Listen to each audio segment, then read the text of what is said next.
Hello guys, welcome to my YouTube channel. मैं हूँ सुष्मिता सुतार और आज हम बात करने वाले हैं डिडक्शंस अंडर सेक्शन 80C और 80D के बारे में, जहाँ पे कुछ बातें होंगी टैक्स सेविंग इन्वेस्टमेंट्स के बारे में, जिसका बेनिफिट आप इन दोनों सेक्शंस में अवेल कर सकते हो। तो अंत तक बनी रहिए हमारे साथ में और देखते रहिए डिडक्शंस अंडर सेक्शन 80C और 80D के लिए कौन सी इन्वेस्टमेंट्स एलिजिबल है। तो चलिए आगे बढ़ते हैं। तो 80C का जो डिडक्शन है वो ओवरऑल डिडक्शन का लिमिट है 1,50,000। यहाँ पे आपको 1,50,000 का बेनिफिट मिल सकता है। 80C के अंदर इंक्लूडेड है 80CCC, 80CCD1, 80CCD1B and 80CCD2। Most of the cases में लोगों को सिर्फ इतना पता होता है कि 80C के अंदर हम LIC और हाउसिंग लोन रीपेमेंट कवर करते हैं, बट यहाँ पे ऐसा नहीं है गाइज। यहाँ पे बहुत सारी चीज़ें कवर होती है, जैसे कि ट्यूशन फीस अगर आप अपने बच्चों का दे रहे हो, दैट इज़ एजुकेशनल फीस अगर आप उनका पे कर रहे हो किसी एजुकेशनल इंस्टीट्यूट में, प्रोवाइडेड कि आपके बच्चे अब्रॉड में नहीं इंडिया में पढ़ने चाहिए, तो आपका उनका एजुकेशनल जो फीस है वो भी आपको अलाउड है to claim deduction under this section. As well as housing loan का जो आप रीपेमेंट करते हो, प्रिंसिपल अमाउंट का जो रीपेमेंट करते हो वो यहाँ पे कवर है। जो इंटरेस्ट का पोर्शन है वो सेक्शन 24B में कवर है। इसके रिगार्डिंग अगर आपको डिटेल वीडियो देखनी है हाउसिंग लोन के बेनिफिट के बारे में, तो मैं आपको लिंक प्रोवाइड कर दूंगी ऊपर आई बटन में या फिर नीचे डिस्क्रिप्शन में। तो गाइज प्लीज़ आप वो भी वीडियो एक बार प्लीज़ रेफ़र कर लीजिएगा। तो आगे बढ़ते हैं। LIC का प्रीमियम जो हम पे करते हैं वो भी यहाँ पे कवर होता है। ये बहुत ही कॉमन सी चीज़ है, ये बहुत से लोगों को पता होता है LIC के बारे में। टर्म इंश्योरेंस भी यहाँ पे कवर होता है। ELSS यहाँ पे कवर है। ELSS क्या है? इक्विटी लिंक सेविंग स्कीम्स यहाँ पे कवर है। म्यूचुअल फंड्स यहाँ पे कवर है। म्यूचुअल फंड्स में जब आप निवेश करेंगे तब ये एक बात ज़रूर ध्यान में रखिएगा, वो ये है कि सारे म्यूचुअल फंड्स 80C के लिए डिडक्शंस के लिए एलिजिबल नहीं होते हैं। तो जब भी आप निवेश करोगे तो उसके टर्म्स एंड कंडीशंस अच्छे से पढ़ लीजिएगा, whether this mutual funds are eligible to avail the benefit under section 80C और नॉट। 5 साल तक का आपका कोई FD है तो वो भी यहाँ पे एलिजिबल हो जाता है 80C का बेनिफिट क्लेम करने के लिए। सुकन्या समृद्धि योजना में जो भी अकाउंट ओपन होते हैं वो भी यहाँ पे एलिजिबल है बेनिफिट क्लेम करने के लिए। NPS अकाउंट्स एलिजिबल है। NPS की बात करते हैं थोड़ा डिटेल में जाके। NPS के अंदर नेशनल पेंशन स्कीम जो एम्प्लॉय का कंट्रीब्यूशन होता है वो यहाँ पे एलिजिबल है 80CCD1 के तहत, जहाँ पे आप 10% ऑफ द बेसिक सैलरी या फिर 20% of the gross total income, अगर आप सेल्फ एम्प्लॉयड एम्प्लॉय है तो दोनों में से जो भी अमाउंट लोअर है वो यहाँ पे एलिजिबल हो जाएगा 1.5 लाख की डिडक्शन के लिए। ओके, देन 80CCD2 में कवर है एम्प्लॉयर का कंट्रीब्यूशन।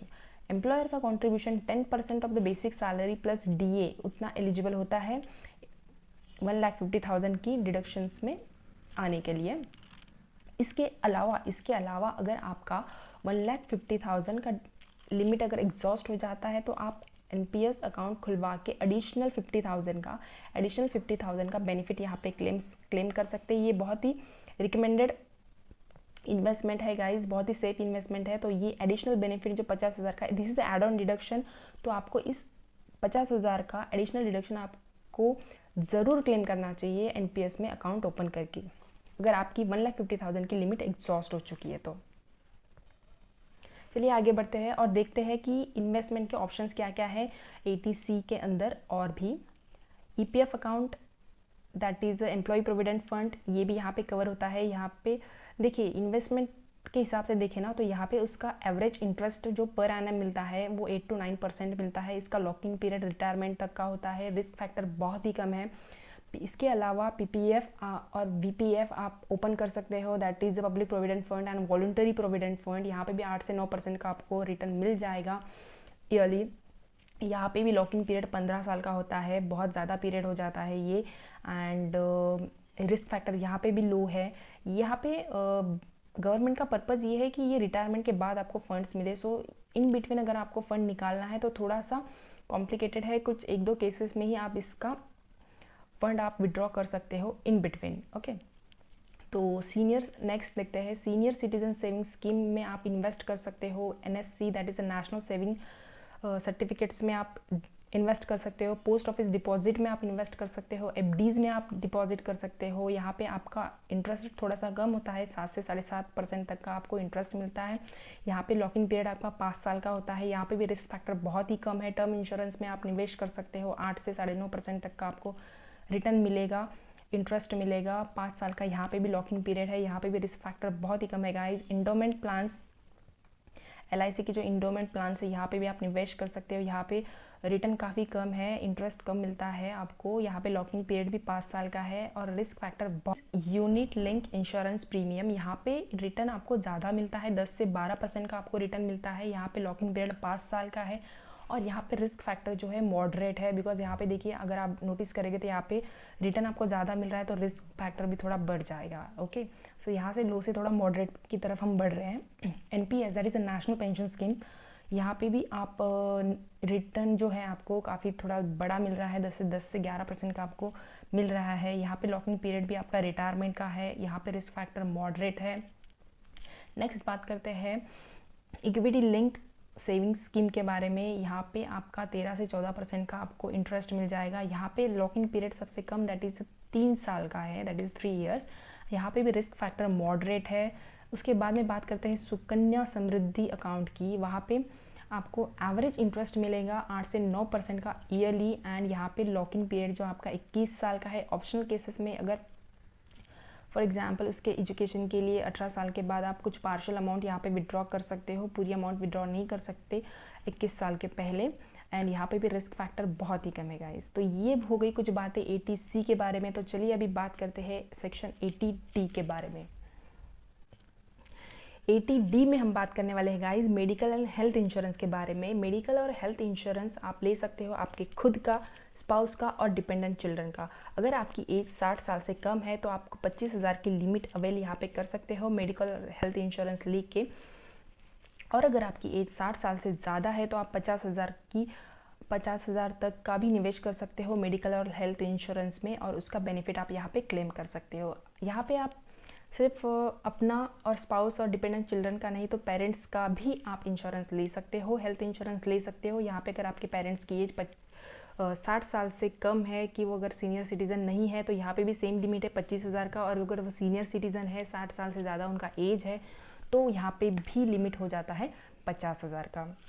तो ये बात हो गई मेडिकल और हेल्थ इंश्योरेंस रिगार्डिंग। यहाँ पे 80D के अंदर अगर आपको बेनिफिट क्लेम करना है तो और कुछ बातें आपको कंसीडर करनी पड़ेगी, जैसे कि अगर आपकी एज 60 साल से ज़्यादा है तो आप मेडिकल एक्सपेंडिचर भी क्लेम कर सकते हो इस सेक्शन के तहत।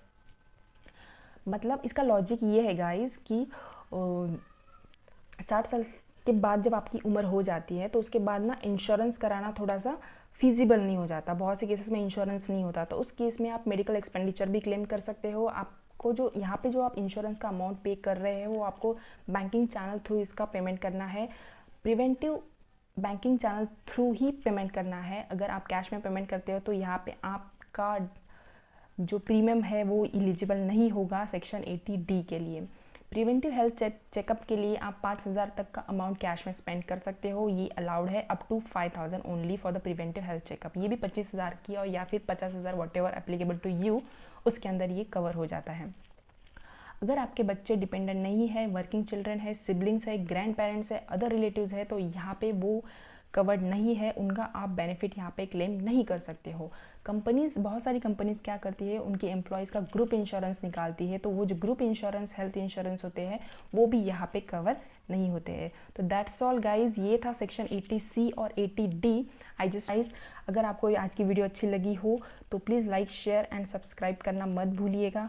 अगर आपको आज की वीडियो के रिगार्डिंग कोई भी डाउट हो या फिर कोई भी आपके टैक्स रिलेटेड कोई भी क्वेश्चन हो तो आप कमेंट बॉक्स में कमेंट कीजिएगा, हम वो क्वेरी सॉल्व करने की ज़रूर कोशिश करेंगे। और जल्दी मिलेंगे अगली वीडियो में, तब तक के लिए जय हिंद, नमस्ते।